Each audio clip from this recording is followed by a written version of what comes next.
Iran general का बड़ा ऐलान, अमेरिका की हकीकत आश्कार।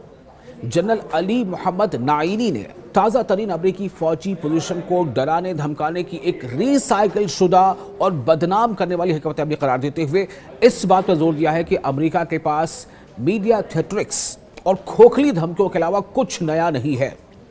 यानी जिन तमाम मूव के साथ अमेरिका को यह लग रहा था कि ईरान को वो धमका पाएगा, ईरान को वो धमकी देकर डरा देगा, झुका लेगा, ऐसा बिल्कुल होता नजर नहीं आ रहा है। उल्टे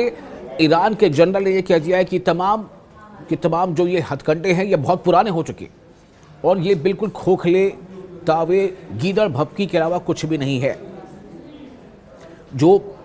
नाइमी है, अली नाइमी, उन्होंने कहा है कि तैयारा बरदार बहरी जहाज़ों की तैनाती, जंगी तस्वीरों की गर्दिश और वाशिंगटन से निकलने वाली मुबालगा आमेज बयानबाजी खित्ते में अमेरिका की स्ट्रैटेजिक थकन और गिरते हुए असर और रसूख को छिपाने की मायूस कोशिशें हैं।